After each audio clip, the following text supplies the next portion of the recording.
नमस्कार, मैं हूं अंकुर और आप देख रहे हैं सत्य हिंदी का सुबह 11 बजे का न्यूज बुलेटिन। दुनिया के सबसे अहम तेल रास्ते पर अचानक सन्नाटा क्यों छा गया? विशेषज्ञ क्यों बोले हैं कि ईरान बिना बड़ा युद्ध छेड़े पूरी दुनिया की अर्थव्यवस्था हिला सकता है और अमेरिका बुरा फंस रहा है? दूसरी ओर हॉर्मुज का संकट रूस के लिए एक बड़ा मौका बन रहा है। उधर इजराइल की नई खुफिया जानकारी ने ट्रंप और ईरान के टकराव को फिर सुर्खियों में ला दिया है। वहीं देश में राम मंदिर एसआईटी से लेकर राहुल गांधी मोदी की ऑस्ट्रेलिया यात्रा, महाराष्ट्र में यूसीसी और महाविकास अघाड़ी के नए विवाद तक बुलेटिन में जानेंगे सभी जरूरी खबरें। लेकिन उससे पहले सत्य हिंदी के ऐप को लेकर एक सूचना भी।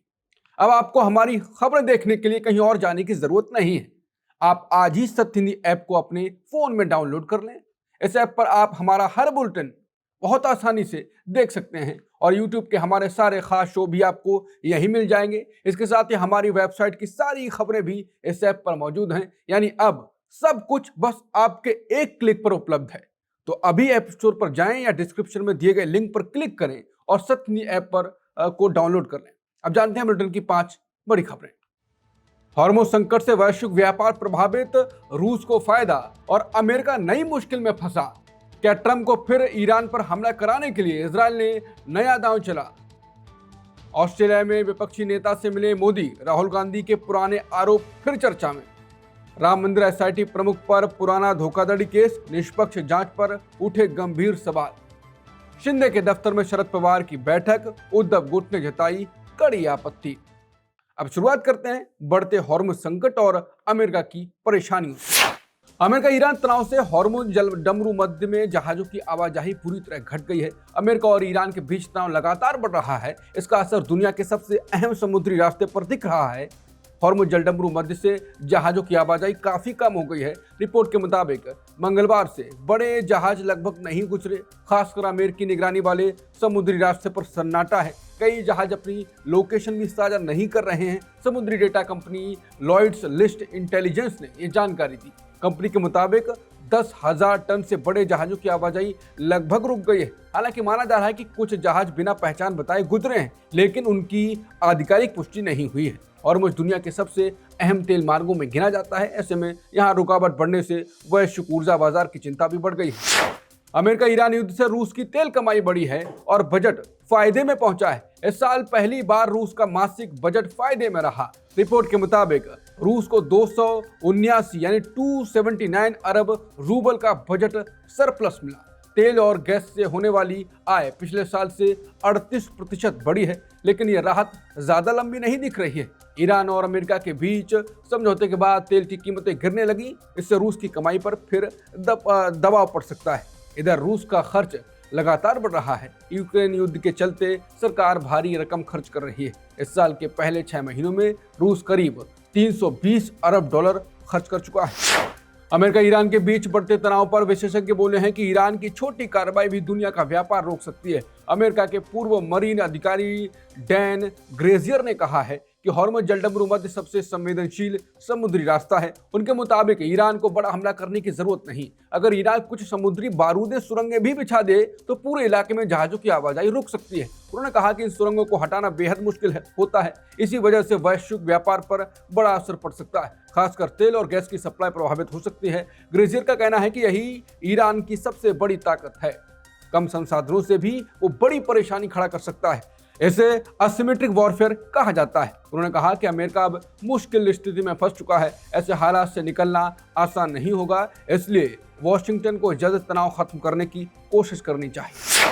करीब 4 महीने बाद ईरान ने अपने पूर्व सर्वोच्च नेता अयतुल्ला अली खामनेई को सुपुर्द खाक किया। उनका अंतिम संस्कार मशहद के इमाम रजा दरगाह परिसर में हुआ। ताबूत पर ईरान का झंडा लिपटा था। बड़ी संख्या में लोग अंतिम विदाई देने पहुंचे। इस दौरान उनके बेटे और नए सर्वोच्च नेता मुस्तफा खामनेई सार्वजनिक रूप से नजर नहीं आए, लेकिन अंतिम संस्कार के साथ ही तनाव फिर बढ़ गया है।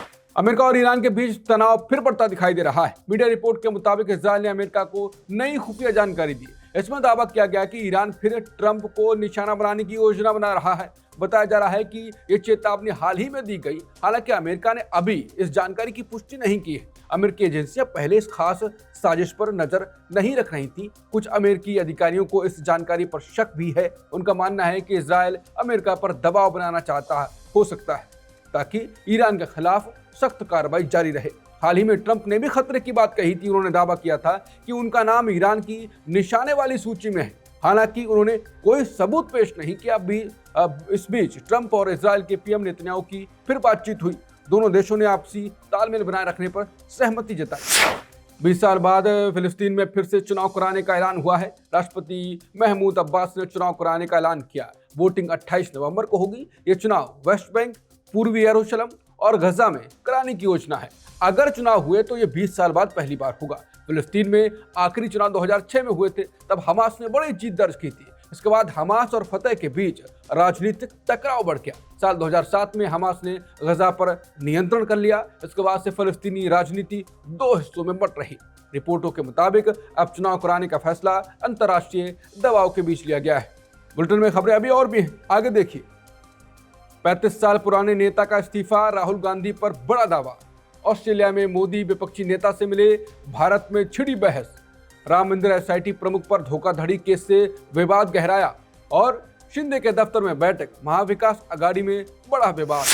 35 साल पुराने कांग्रेसी नेता ने इस्तीफा देकर राहुल गांधी पर बड़ा दावा किया। उत्तर प्रदेश कांग्रेस के वरिष्ठ नेता अशोक सिंह ने पार्टी अध्यक्ष मल्लिकार्जुन खड़गे को इस्तीफा भेज दिया। इस्तीफे के बाद अशोक सिंह ने बड़ा आरोप लगाया। उन्होंने कहा कि पुराने कांग्रेसी नेताओं की अनदेखी हो रही है, जबकि नए आए लोगों को बड़ी जिम्मेदारियां मिल रही हैं। उन्होंने दावा किया कि राहुल गांधी को गुमराह किया जा रहा है। उनके मुताबिक असली कांग्रेस कार्यकर्ताओं को लगातार किनारे किया जा रहा है। अशोक सिंह ने कहा, जो लोग 1-2 साल पहले आए उन्हें संगठन में बड़े पद दिए जा रहे हैं। ऐसे में वर्षों से पार्टी के लिए काम करने वाले कार्यकर्ता क्या करें।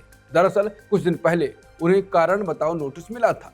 उन पर बीजेपी के एक कार्यक्रम में शामिल होने का आरोप लगा था। इसके बाद उन्होंने कांग्रेस छोड़ने का फैसला किया। पीएम मोदी ऑस्ट्रेलिया के 3 दिन के दौरे पर हैं। दौरे के आखिरी दिन उन्होंने विपक्ष के नेता एंगस टेलर से मुलाकात की। दोनों नेताओं ने भारत और ऑस्ट्रेलिया के रिश्तों पर चर्चा की। विदेश मंत्रालय ने कहा कि बातचीत काफी सकारात्मक रही। दोनों देशों ने रणनीतिक साझेदारी मजबूत करने पर जोर दिया। प्रधानमंत्री मोदी ने भी इस मुलाकात को अहम बताया, लेकिन इस मुलाकात के बाद नई बहस शुरू हो गई। कहा जा रहा है कि मोदी विदेशी दौरों में विपक्षी नेताओं से मिलते हैं, लेकिन भारत आने वाले विदेशी नेता विपक्ष के नेता से नहीं मिलते। रक्षा मामलों के जानकार प्रवीण साहनी का कहना है कि सरकार विदेशी नेताओं को विपक्ष से मिलने के लिए हतोत्साहित करती है। वहीं राहुल गांधी भी पहले ऐसा आरोप लगा चुके हैं। उन्होंने कहा था कि विदेश मंत्रालय विदेशी मेहमानों को विपक्ष के नेता से मिलने की अनुमति नहीं देता। राहुल का कहना था कि पहले ये एक कूटनीतिक परंपरा मानी जाती थी, लेकिन अब इसका पालन नहीं हो रहा। दरअसल राहुल गांधी और मल्लिकार्जुन खड़गे को पुतिन के डिनर में आमंत्रित नहीं किया गया था, जबकि शशि थरूर को बुलाया गया था। राहुल ने भी इसे लेकर सीधा आरोप लगाया कि सरकार विदेशी मेहमानों को एलओपी से मिलने नहीं देती है। कांग्रेस ने पेपर लीक के खिलाफ राहुल गांधी की अगुवाई में 4 बड़ी छात्र सभाओं का ऐलान किया था। इस अभियान की शुरुआत 17 जून को कोटा में हुई थी, लेकिन अब ये नया अभियान फिलहाल ठहरता दिखाई दे रहा है। इकोनॉमिक टाइम्स की रिपोर्ट के मुताबिक पार्टी नेताओं का कहना है कि 10 जुलाई को प्रयागराज और 11 जुलाई को पटना में होने वाली राहुल गांधी की छात्र सभाएं अब नहीं होंगी। कांग्रेस नेताओं ने कहा है कि इन कार्यक्रमों के लिए जुलाई के दूसरे हिस्से में नई तारीखें तय की जा रही हैं। देहरादून को भी एक संभावित जगह के तौर पर देखा जा रहा है। हालांकि इतनी तैयारी और प्रचार के बाद अचानक कार्यक्रम टलने से कांग्रेस के भीतर ही चर्चाएं शुरू हो गई। हालांकि इस पर पार्टी की ओर से कोई आधिकारिक पुष्टि नहीं की गई। राम मंदिर एसआईटी प्रमुख पर पुराने धोखाधड़ी केस से नया विवाद खड़ा हो गया। दरअसल एसआईटी प्रमुख विजय विश्वास पंत हैं। उन पर एक पुराने आपराधिक मामले को लेकर सवाल उठे। ये मामला साल 2019 में दर्ज हुआ था। एफआईआर मेरठ के परीक्षितगढ़ में दर्ज हुई थी। इसमें धोखाधड़ी और फर्जीवाड़े की धाराएं लगाई गई थी। मामला पश्चिमी उत्तर प्रदेश बिजली निगम से जुड़ा बताया गया। उस समय विजय विश्वास पंत निगम के प्रबंध निदेशक थे। हालांकि एफआईआर में उनका नाम है, लेकिन मुख्य आरोपी सीधे तौर पर उन्हें नहीं बताया गया। इस बीच पत्रकार अभिषेक उपाध्याय ने यह मामला सोशल मीडिया पर उठाया। उन्होंने सवाल किया कि जिस अधिकारी पर खुद मामला चल रहा हो, वो राम मंदिर चढ़ावा मामले की निष्पक्ष जांच कैसे करेगा। मेरठ पुलिस का कहना है कि पुराने मामले की जांच अभी भी जारी है। पुलिस ने कहा कि जिसके पास सबूत हो वो सामने आए। उधर कांग्रेस और समाजवादी पार्टी ने सरकार को घेरा है।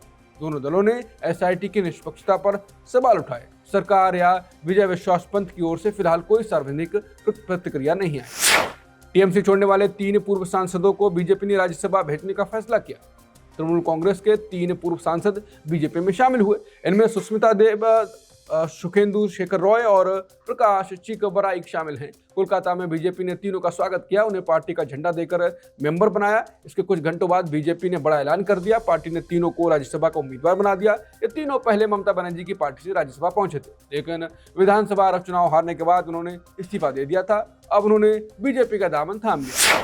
उत्तराखंड, गुजरात और असम के बाद अब महाराष्ट्र की भी बीजेपी सरकार ने राज्य में समान नागरिक संहिता यानी यूसीसी लाने की तैयारी शुरू कर दी है। समान नागरिक संहिता का मतलब है कि विवाह, तलाक, गोद लेना, उत्तराधिकार, संपत्ति के बंटवारे और पारिवारिक कानून जैसे मामलों में सभी नागरिकों के लिए धर्म के आधार पर अलग अलग व्यक्तिगत कानूनों की जगह एक समान कानून लागू हो।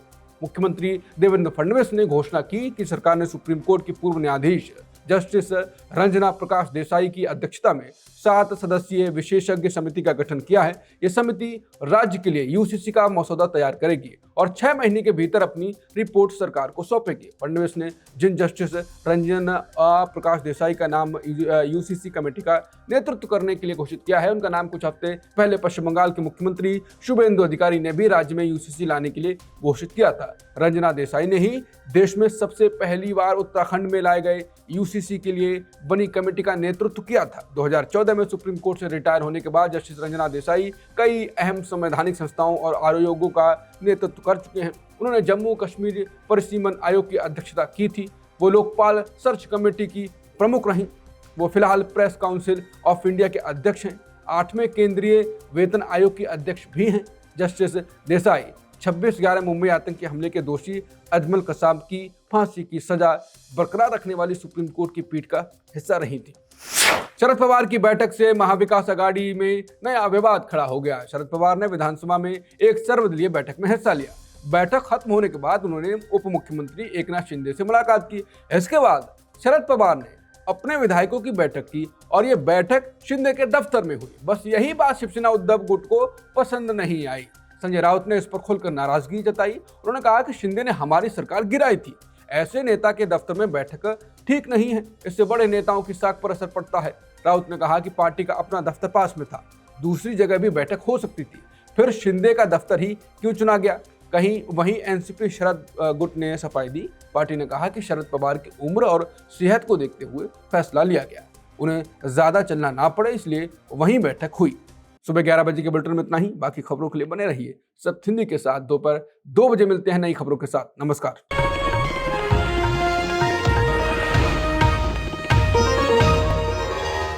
Copyright disclaimer under Section 107 of the Copyright Act 1976. Allowance is made for fair use for purposes such as criticism, comment, news reporting, scholarship, and research. Fair use is a use permitted by copyright statute that might otherwise be infringing.